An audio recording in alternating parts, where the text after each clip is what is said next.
بیداد کن، از رنج و ہم آزاد کن، در دین و دنیا شاد کن یا غوث اعظم دستگیر۔ بگرداب بلا افتاد کشتی، ضعیفان شکستہ راہ بکشتی، حق خواجہ عثمان ہارونی، مدد کن مدد کن مدد کن یا معین الدین چشتی۔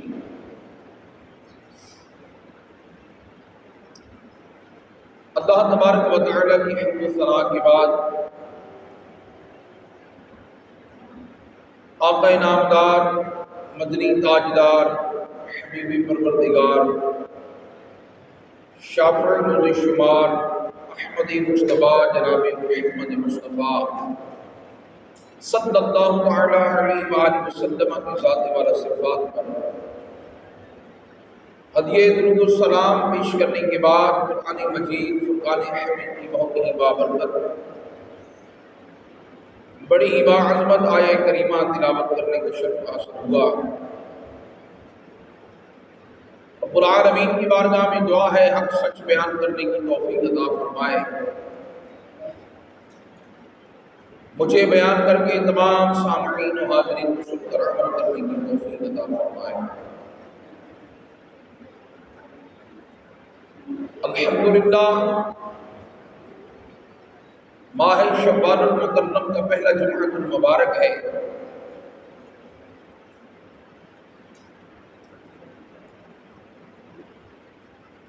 اور اس مہینے میں آقا نامدار، مدنی تاجدار سیدنا محمد رسول اللہ صلی اللہ تعالیٰ علیہ وسلم نے سن 3 ہجری میں اپنے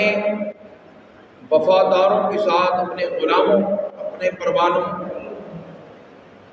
اور جانثاروں کے ساتھ اسلام کا وہ عظیم معرکہ جس کو غزوہ احد کے نام سے یاد کیا جاتا ہے وہ لڑا، اور اس کے ذریعے امت کو ایک ایسا سبق دیا گیا کہ جس طرح محمد مصطفیٰ صلی اللہ علیہ وسلم تمہیں حکم دیں، جیسا بھی حکم صادر فرما دیں تو تم پر ہر حال میں واجب ہے کہ تم اس کی اطاعت کرو، چاہے ظاہری طور پر تمہیں اس میں نقصان نظر آ رہا، چاہے ظاہری طور پر تمہیں اس میں کئی گنا فائدہ نظر آ رہا، لیکن تمہارے لیے ضروری ہے کہ تم ہر حال میں حکم مصطفیٰ کے پابند ہو۔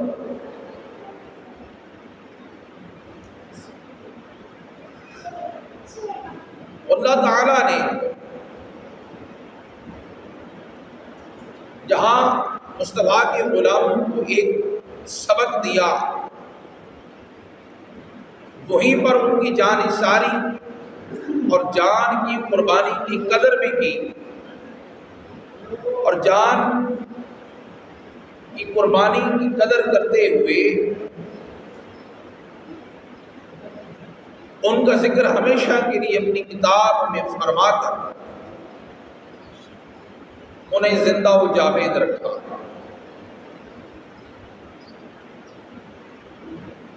سب سے پہلے قرآن کریم کی جو آیہ کریمہ میں نے تلاوت کی،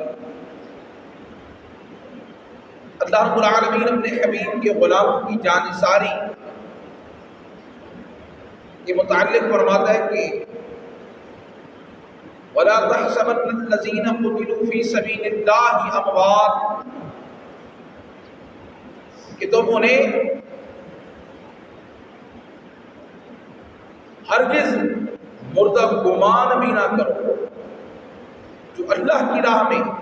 قتل کیے گئے ہیں، بل احیاء عند ربہم،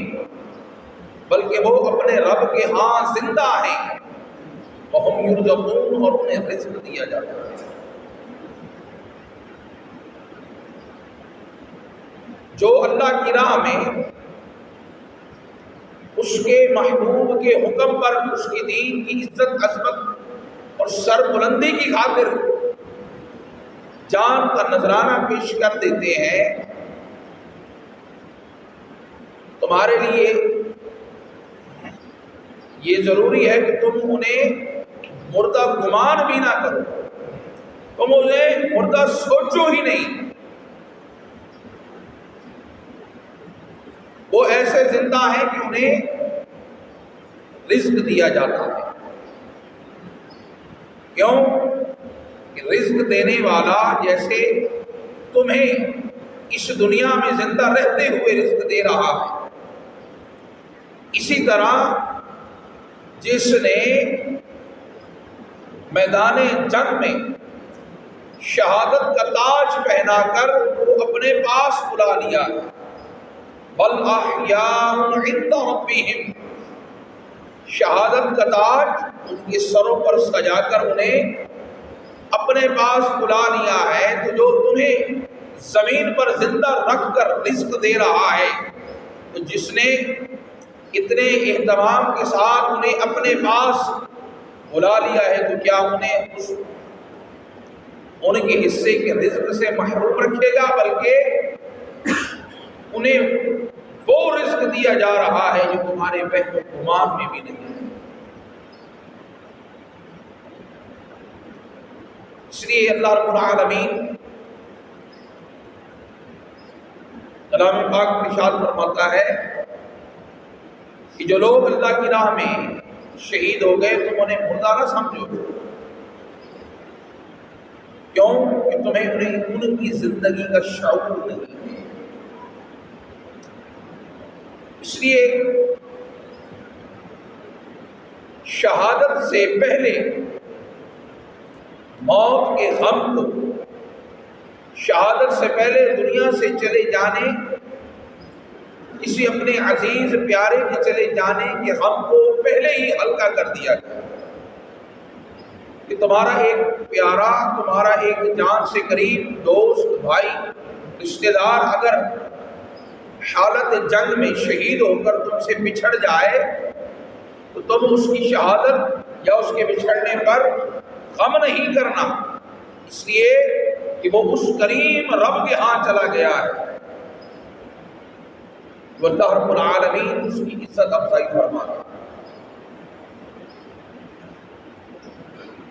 اب ہم یہ دیکھتے ہیں کہ اسلام کے دفاع میں آقا سید عالم صلی اللہ تعالی علیہ وسلم کی معیت میں، آپ کی سرکردگی میں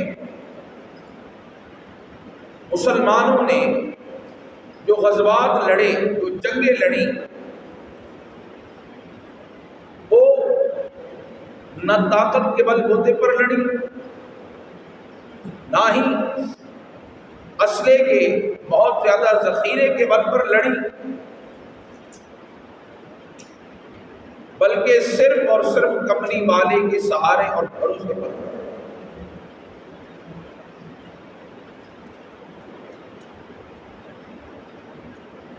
17 رمضان مبارک 2 ہجری کو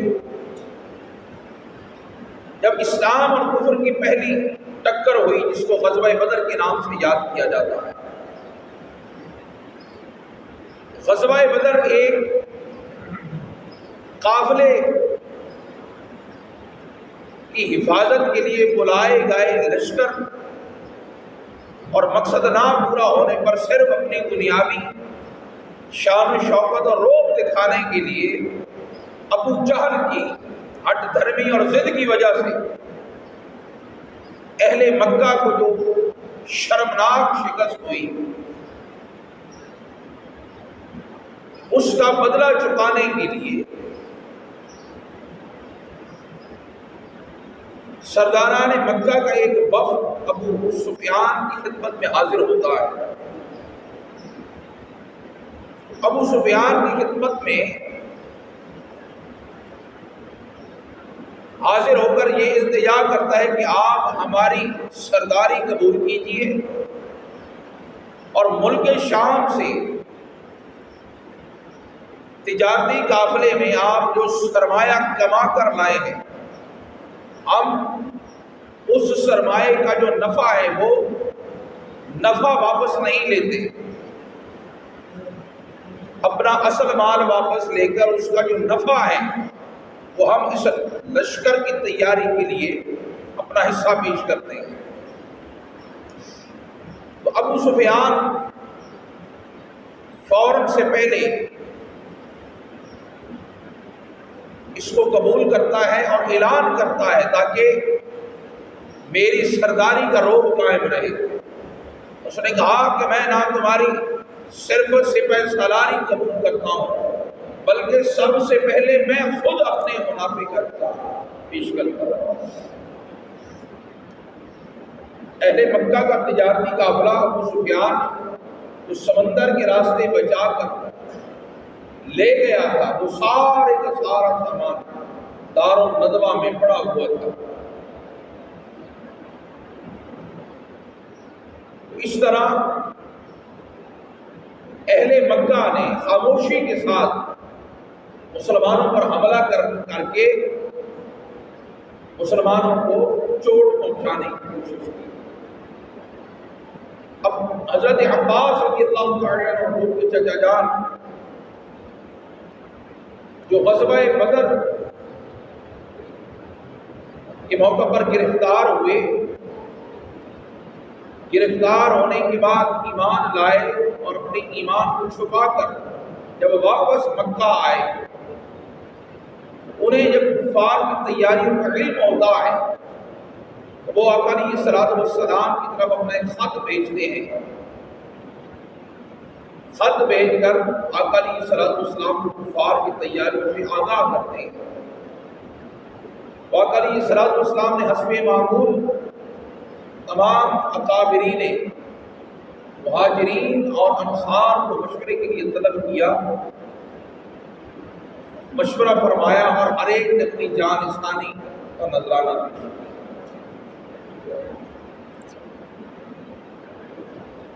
ان میں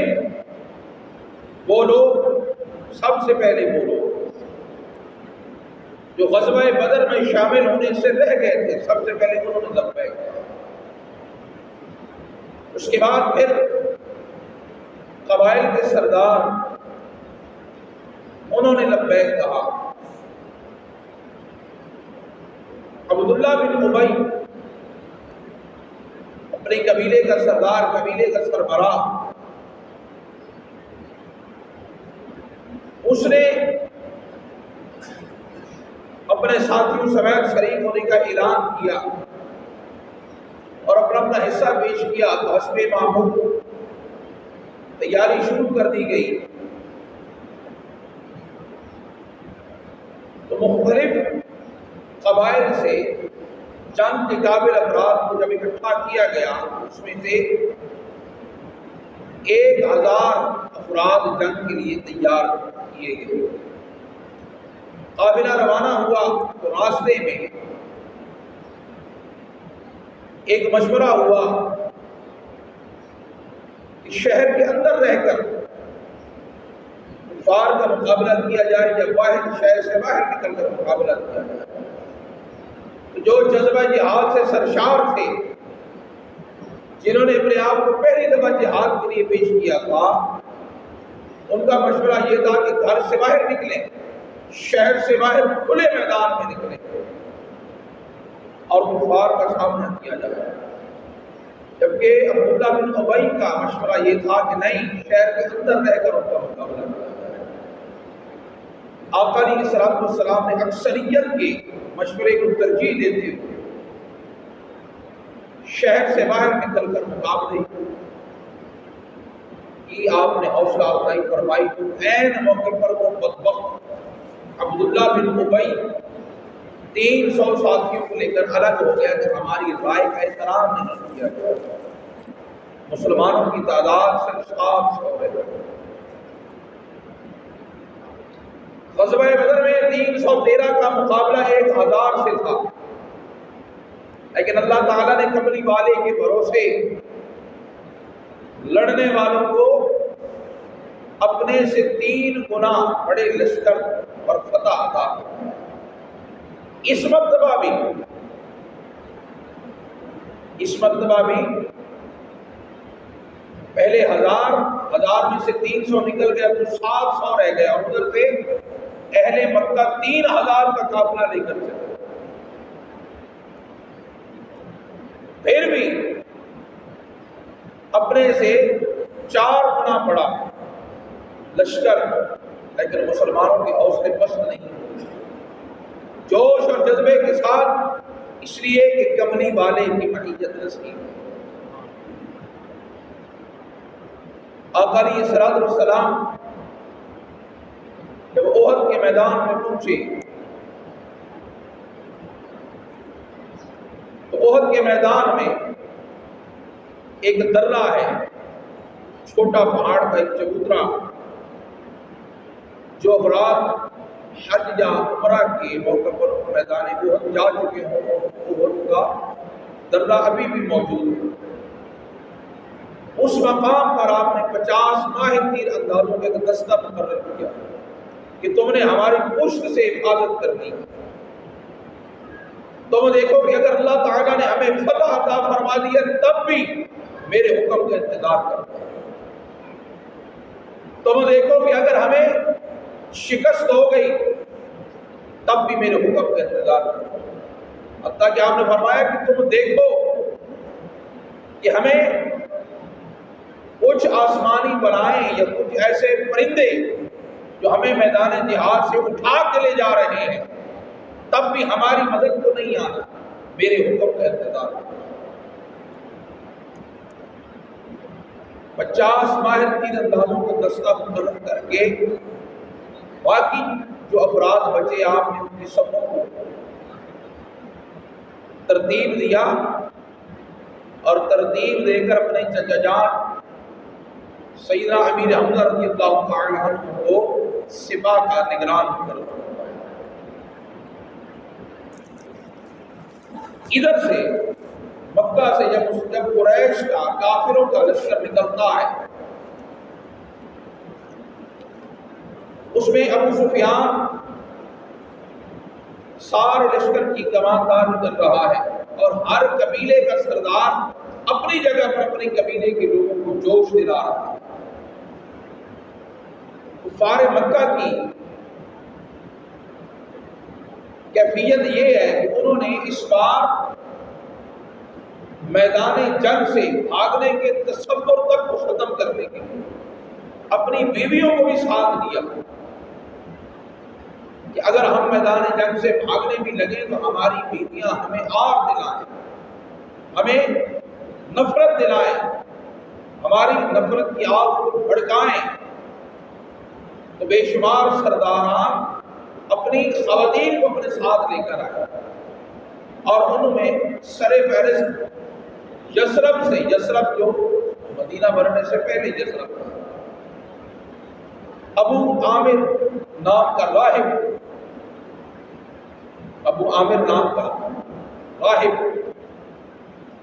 جو مکہ میں رہائش اختیار کر چکا تھا، وہ اپنے 50 ساتھیوں کو لے کر اس لشکر میں شامل ہوئے۔ اس نے بھی اپنی اہلیہ کو ساتھ دیا، ابو سفیان نے اپنی اہلیہ ہندہ کو ساتھ دیا، اور ان میں پھر سب سے بڑھ کر جبیر بن مطعم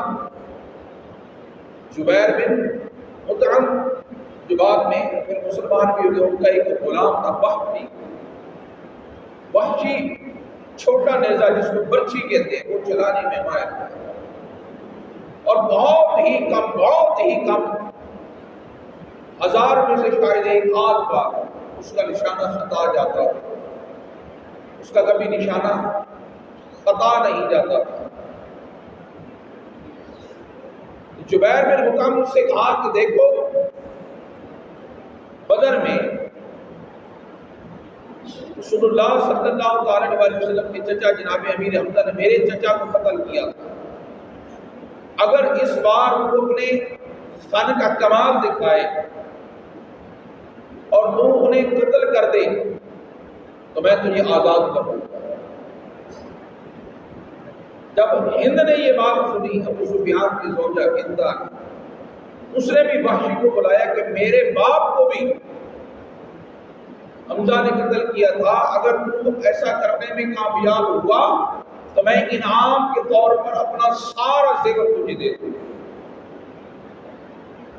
کیونکہ سردار کی بیوی تھی،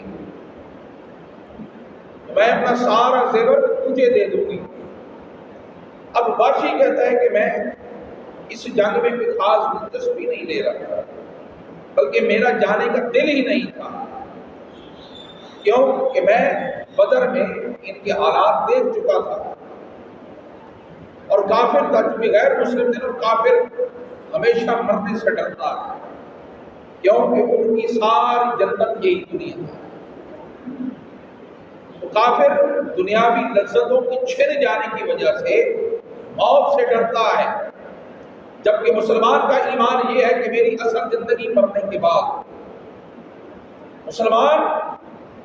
موت بڑھ کر خود آگے بڑھ کر گلے لگاتا ہے، لیکن کافر مرنا نہیں چاہتا، وہ دنیا میں ان یعمر الف سنہ، وہ دنیا میں 1000 سال بلکہ اس سے بھی زیادہ جینا چاہتا ہے۔ دوبارہ نواشی نے کہا کہ مجھے جنگ میں کوئی دلچسپی نہ تھی، لیکن جب میرے مالک نے مجھے لالچ دیا کہ میں تمہیں آزاد کر دوں گا، اور دوسری طرف ہندا نے بھی لالچ دیا کہ مجھے اتنا زیور ملے گا، تو میں بس اس خیال سے جنگ میں نکل پڑا۔ بہرحال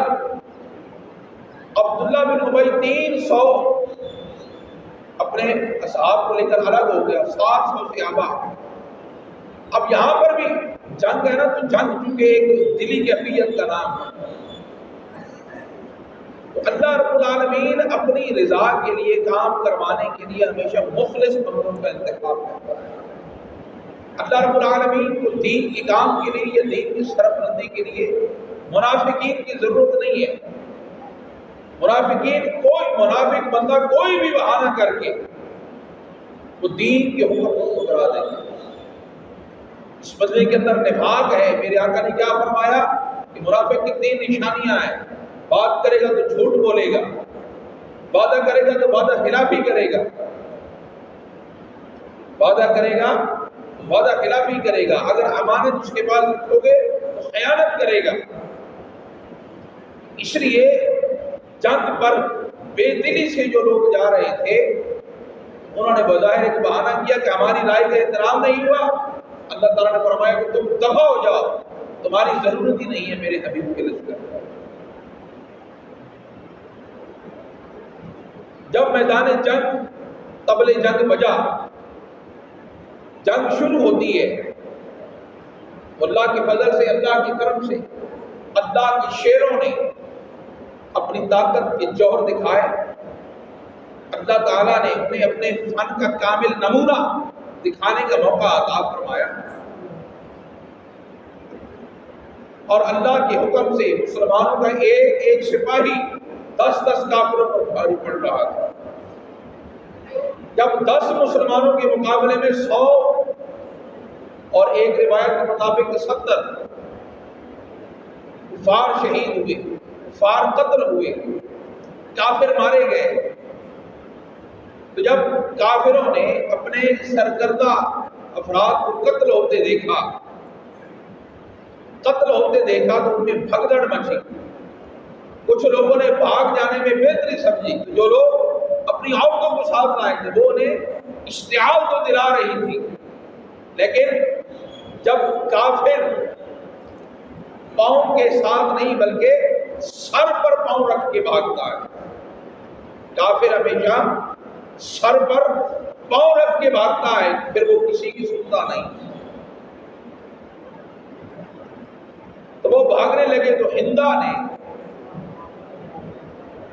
نے بھی بھاگنے کی کوشش کی، اور ہندا کی طرف جو لوگ بھاگ کے آ رہے تھے، ہندا نے کنکر اٹھا کر ان کو مارنے کی کوشش کی اور انہیں ہار دلائی۔ جناب سید الشہداء امیر حمزہ رضی اللہ تعالی عنہ ہر اس شخص کا پیچھا کر رہے تھے جو میدان جہاد سے بھاگ رہا تھا، اور جو اور آپ کا کمال کیا تھا؟ سیرت میں آتا ہے کہ اس دن اللہ تبارک و تعالیٰ نے آپ کی صحیح قوت کا مظاہرہ کرنے کی توفیق دی۔ جناب سید الشہداء جناب امیر حمزہ رضی اللہ تعالی عنہ کہ ایک ہاتھ میں تلوار تھی اور آپ کے ایک ہاتھ میں گرز تھا۔ گرز اگر آپ کبھی پہلوانوں کی تصویریں دیکھیں تو جو اپنی طاقت کا مظاہرہ کرنے کے لیے وہ اٹھا کر کندھوں پہ رکھتے ہیں، تو جناب سید الشہداء رضی اللہ تعالیٰ عنہ جو کہ فن پہلوانی کے بھی ماہر تھے، تو آپ کی ایک جو تلوار تھی، تلوار کا وزن کم و بیش 35 کلو اور ایک تلوار کا وزن 1.25 من ہوتا تھا۔ ایک ہاتھ سے آپ اٹھا کے لڑتے، اور آپ کا جو گرز تھا اس گرز کا وزن 11 من ہوتا تھا۔ 11 من کا گرز آپ ایک ہاتھ سے اٹھاتے اور اپنی طاقت کا مظاہرہ کرتے اکھاڑے میں۔ جب آپ فن پہلوانی کے اکھاڑے میں اترتے اپنی طاقت کا مظاہرہ کرتے، تو اتفاق سے آپ وہ اپنا گرز اس دن جنگ میں ساتھ لے کر آئے، اس گرز کے ساتھ آپ کفار کا مقابلہ کر رہے تھے۔ یہ تو ان کی اپنی جسمانی ظاہری طاقت تھی نا، لیکن ایک روحانی طاقت ذات مصطفیٰ کی صورت میں موجود تھی۔ جب کفار کا مقابلہ ہوتا ہے اور کفار کے قدم میدان جنگ سے اکھڑنے لگتے ہیں، کفار بھاگ رہے ہیں، ان کی خواتین بھاگ رہی ہیں، تو کچھ مسلمان جلد بازی میں مال غنیمت اکٹھا کرنا شروع کر دیتے ہیں۔ جب مسلمان مال غنیمت اکٹھا کر رہے تھے تو وہ 50 تیر انداز جو درے پر موجود تھے، انہوں نے کہا کہ مسلمانوں کو تو فتح مل چکی،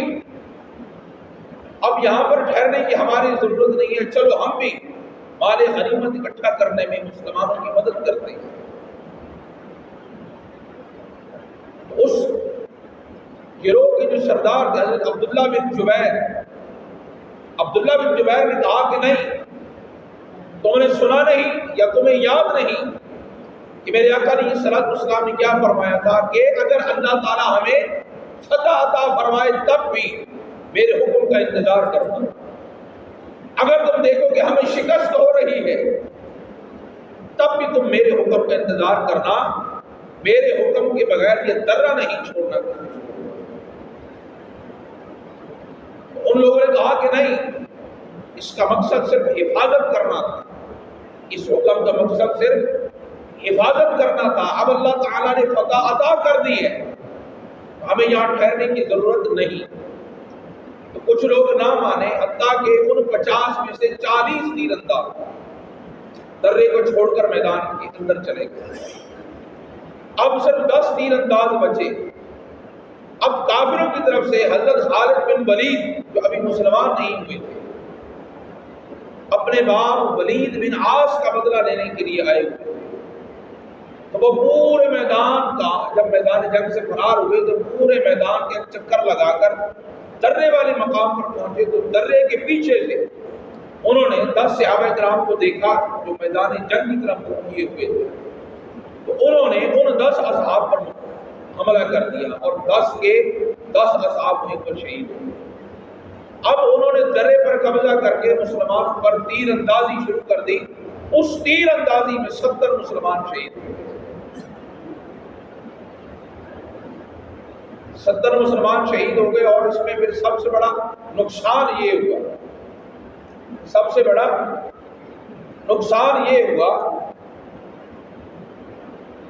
کہ ان صحابہ میں سے ایک صحابی رضی اللہ تعالی عنہ جو آقا سید عالم صلی اللہ تعالی علیہ وسلم کے ہم شکل تھے، وہ صحابی شہید ہوئے، اور جب وہ صحابی شہید ہوئے تو ایک کافر نے نعرہ لگا دیا کہ معاذ اللہ، میں نے محمد مصطفیٰ کو شہید کر دیا۔ جب یہ نعرہ لگا تو مسلمانوں کے حوصلے مزید پست ہو گئے، مسلمانوں کے حوصلے مزید ٹوٹ گئے۔ تو جو مسلمان جہاں کہیں بھی تھا اس نے وہیں پر اپنے ہتھیار کو ڈال دیا، اپنے ہتھیار کو رکھ دیا۔ لیکن کچھ صحابہ کرام ایسے تھے کہ انہوں نے کہا کہ اگر واقعی ایسا ہے تو پھر ہمارے جینے کا مقصد کیا رہ جاتا ہے؟ ہم بھی اپنی جان اللہ کے حضور پیش کر دیتے ہیں۔ انہوں نے اور جوش اور جذبے سے کفار پر حملے کرنا شروع کر، کفار نے، شیاطین نے یہ افواہ پھیلا دی کہ معاذ اللہ محمد مصطفیٰ شہید ہو گئے۔ اڑتے اڑتے یہ افواہ مدینہ شریف بھی پہنچی تو ایک دلیر صحابیہ اپنے گھوڑے پر سوار ہوئی اور میدان جہاد کی طرف چل پڑی۔ انہوں نے میدان جہاد سے کچھ لوگوں کو آتے ہوئے دیکھا تو گھوڑے کو روک کر پوچھا کہ بتاؤ میرے آقا کا کیا حال ہے؟ اس نے کہا کہ ہمیں یہ تو معلوم نہیں کہ میرے آقا کا کیا حال ہے، لیکن اتنا ضرور کہتے ہیں کہ تیرا باپ شہید ہو گیا۔ اس نے کہا کہ نہیں، مجھے میرے آقا کے بارے میں بتاؤ۔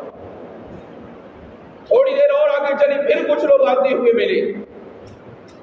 پھر ان سے پوچھا کہ میدان جنگ کی کیا صورتحال ہے؟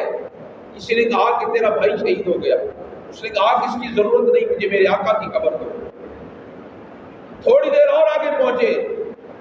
تو کسی نے کہا کہ تیرا بیٹا شہید ہو گیا۔ تھوڑی دیر اور آگے گئی تو کسی نے کہا کہ تیرا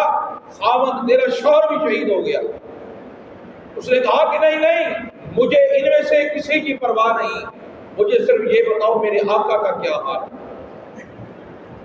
تھوڑی دور اور اب بالکل جب میدان جہاد کے قریب پہنچی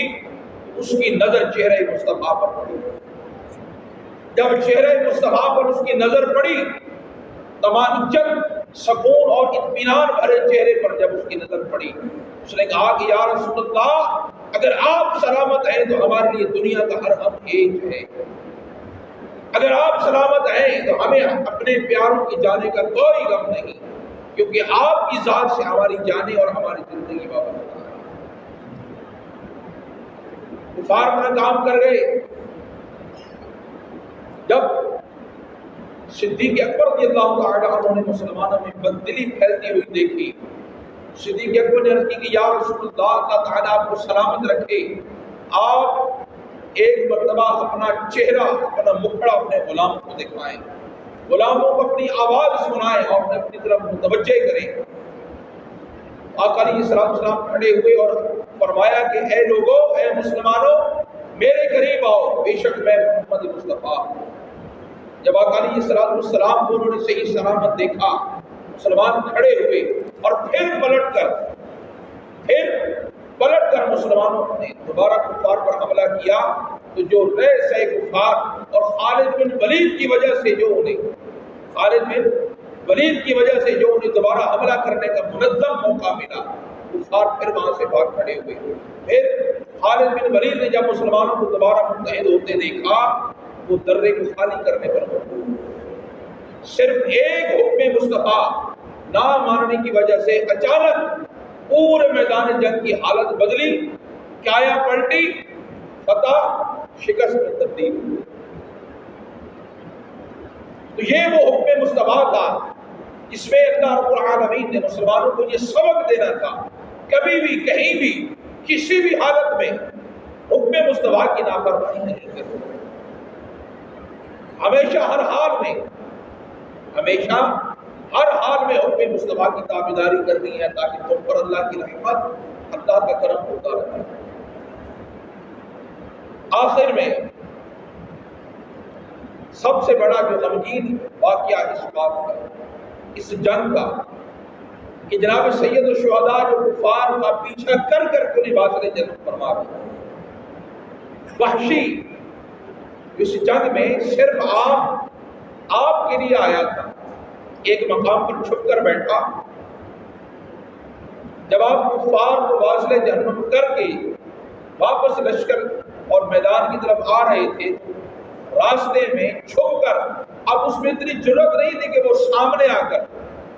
دست بدست آپ سے لڑتا۔ جب آپ میدان جہاد کی طرف جا رہے تھے تو اس نے پیچھے سے آپ پر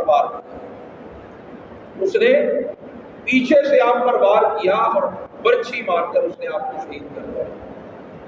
جب آپ کو شہید کر دیا تو آپ کو شہید کر کے اس بدبخت نے آپ کا جسم اندر ہندا کے حوالے کر دیا، اور ہندا نے اپنی جو اس کی جو عداوت تھی یا اس کے من کی جو غلاظت تھی اپنی عداوت کی آگ بجھانے کے لیے اس نے آپ کے کان کاٹے، اس نے آپ کی ناک کاٹی، آپ نے چہرے کو زخمی کیا، اور پھر اس پر کافی نہ کیا بلکہ آپ کے اعضاء کاٹ کر ان کا ہار پرو کر اپنے گلے میں ڈالا۔ آقا سید عالم صلی اللہ تعالی علیہ وسلم کو جب آپ کی شہادت کی خبر ملی، آپ انتہائی غمگین حالت میں اپنے چچا جان کی میت پر آئے اور کافی دیر تک آپ غمزدہ کیفیت میں رہے۔ پھر جب کفار بھاگ چکے، میدان جہاد خالی ہو چکا، آقا علیہ الصلوۃ والسلام نے تمام شہداء کی لاشیں اکٹھے کرنے کا حکم دیا۔ اس جنگ میں 70 مسلمان شہید ہوئے۔ میدان بدر میں 14 مسلمان شہید ہوئے تھے اور 70 کافر قتل ہوئے تھے، 70 کافر قیدی بنائے گئے تھے۔ اس میں 14 کفار مارے گئے، 70 مسلمان شہید ہو گئے۔ ابو سفیان نے عرضہ سرائی کرتے ہوئے کہا کہ یا محمد، یہ بدر کا بدلہ ہے۔ آپ نے فرمایا کہ نہیں، تمہارے کفار جہنم میں ہیں، ہمارے شہداء جنت میں ہیں۔ ہمارے لیے اس دنیا میں بھی رحمتیں اور برکتیں ہیں، آخرت میں بھی رحمتیں اور برکتیں ہیں، جبکہ تمہارے لیے اس دنیا میں بھی ذلتیں اور لعنتیں ہیں، آخرت میں بھی تمہارے لیے ذلتیں اور لعنتیں ہیں۔ آقا علیہ السلام نے شہداء کے غسل کا حکم دیا، ان کی تدفین کا حکم دیا۔ 2 اصحاب اکٹھے لائے جاتے۔ آقا علیہ السلام نے اپنے شفیق مہربان چچا جان کی میت پر جب نماز جنازہ پڑھی تو سب سے پہلے انہیں آگے رکھا، سب سے پہلے انہیں آگے رکھا۔ پھر ایک شہید کی میت کو لایا جاتا، پہلے آگے جناب سید الشہداء، پھر ان کے آگے دوسری شہید کی میت، دوسرے شہید کی میت اٹھا لی جاتی، پہلے شہید کی میت اٹھا لی جاتی، دوسرے شہید کی میت رکھ دی جاتی۔ ہر صحابی پر، ہر شہید غلام پر آقا علیہ السلام نے ایک بار نماز جنازہ پڑھی، لیکن اپنے چچا جان پر آپ نے 70 مرتبہ نماز جنازہ ادا کر دی گئی۔ آپ کی پھوپھی جان حضرت صفیہ رضی اللہ تعالی عنہا، حضرت جناب سید الشہداء کی سگی بہن ہے، انہوں نے یہ بات اس خواہش کا اظہار کیا کہ اپنے چچا جان یعنی کہ اپنے بھائی جان اور آپ کے چچا جان کو جنت البقیع میں دفن کیا ہوا ہے۔ آقا علیہ السلام نے ان کی خواہش کا احترام کرتے ہوئے آپ کی میت کو مدینہ منورہ لے جانے کا حکم فرمایا۔ جب قافلہ وہاں سے روانہ ہونے لگا، قافلہ وہاں سے روانہ ہونے لگا، قافلہ جب چلا تو پیچھے سے کچھ مسلمانوں نے غور دیکھا کہ احد پہاڑ بھی ان کے پیچھے پیچھے چلا آ رہا ہے۔ آقا علیہ السلام نے جب مڑ کے دیکھا تو جبریل امین نازل ہوئے، اور جبریل امین نے کہا کہ یا رسول اللہ، احد پہاڑ یہ چاہتا ہے کہ آپ کے چچا جان اسی کے دامن میں تشریف فرما، مدینہ لے جانے کی خواہش نہیں ہے، احد پہاڑ کی یہ خواہش ہے کہ آپ کے چچا جان اسی کے دامن میں آرام فرما رہے ہیں۔ آقا علیہ السلام کیونکہ شفیق ہیں، آقا علیہ السلام مہربان ہیں، آقا علیہ السلام نے فرمایا کہ یہ احد ہم سے محبت کرتا ہے، ہم احد سے محبت کرتے ہیں۔ آج بھی جو خوش نصیب افراد احد پہاڑ کی زیارت کے لیے جاتے ہیں، وہاں پر انہیں محبت مصطفیٰ کا ایک عظیم منظر نظر آتا ہے۔ احد پہاڑ کی زیارت کے لیے آپ جائیں تو ایمان کے ساتھ اگر آپ محبت مصطفیٰ کا جذبہ لے کر جائیں گے تو احد پہاڑ آپ کے لیے محبت مصطفیٰ کے منظر کو اجاگر۔ اور آج بھی جناب سید الشہداء کا مزار پرانوار احد پہاڑ کے دامن میں موجود ہے۔ اس لیے اللہ رب العالمین کے حبیب نے انہیں سید الشہداء کا لقب عطا فرمایا۔ تاریخ اسلام میں 2 افراد ایسے ہیں جنہیں سید الشہداء کا لقب دیا گیا، ایک سید الشہداء جناب امیر حمزہ رضی اللہ تعالی عنہ، اور دوسرے مولا امام حسین رضی اللہ تعالی عنہ۔ علماء سے پوچھا گیا کہ ان کے مقام میں فرق کیا ہے، لقب کیونکہ دونوں کا ایک ہے۔ علماء نے فرمایا کہ بدر سے لے کر کربلا تک تمام شہداء کے سردار سید الشہداء امیر حمزہ رضی اللہ عنہ، اور کربلا سے لے کر پھر قیامت تک تمام شہداء کے سردار امام حسین رضی اللہ عنہ۔ اس لیے اس جانثاری کے عالم کو دیکھتے ہوئے اللہ رب العالمین نے اپنے محبوب کے غلاموں کی حوصلہ افزائی فرمائی اور امت کو یہ سبق دیا کہ بلا تحسبن الذین قتلوا فی سبیل اللہ اموات بل احیاء عند ربہم وهم یرزقون، کہ وہ لوگ جو اللہ کی راہ میں شہید کیے گئے انہیں ہرگز مردہ گمار مت کرنا، وہ لوگ زندہ ہیں، اپنے رب کے ہاں انہیں رزق دیا جاتا ہے۔ ایک رزق وہ ہے جو مسلمانوں کو زمین پر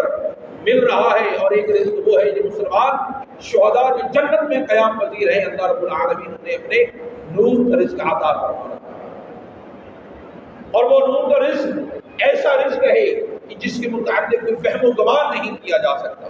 جس کے متعلق کبھی کسی کان نے سنا نہیں، کسی آنکھ نے دیکھا نہیں، بلکہ کبھی کسی دل پر خیال تک نہیں گزرا۔ اللہ رب العالمین نے وہ نور اور وہ رزق عطا فرمایا۔ اس لیے اے مسلمان، اے آج کے مسلمان ذرا جان اور حکم مصطفیٰ کی دن رات جو ہم نافرمانی کرتے ہیں، حکم مصطفیٰ کے جو ہم دن رات حکم عدولی کرتے ہیں، کیا آج ہمارا ایمان اس مقام تک جا رہا ہے کہ اگر مرنے کے بعد ہم رب کی بارگاہ میں پہنچیں اور رب العالمین ہمیں اپنے رزق کے نوازنے سے پہلے پوچھے کہ بتا تیرے ایمان کا مقام کیا ہے، تیرے مقام کا معیار کیا ہے؟ اس لیے غزوہ احد کا سبق، غزوہ احد کا درس یہی ہے کہ اگر تم نے حکم مصطفیٰ کی کسی بھی صورت میں نافرمانی کی تو پھر رب العالمین کی بارگاہ سے رحمت کی امید مت رکھنا۔ اگر تم نے حکم مصطفیٰ کی حکم عدولی کی تو رب العالمین کی رحمتوں کا تصور بھی مت کرنا۔ اس لیے رب العالمین کی بارگاہ سے رحمتیں برکتیں چاہیے تو ہر حال میں حکم مصطفیٰ کے تابعدار بن جاؤ، ہر حال میں حکم مصطفیٰ کی پابندی کرنے والے بن جاؤ، رب العالمین کی رحمت چھوڑ کر تمہارا استقبال کرے۔ اللہ رب العالمین ہم سب کے حال پر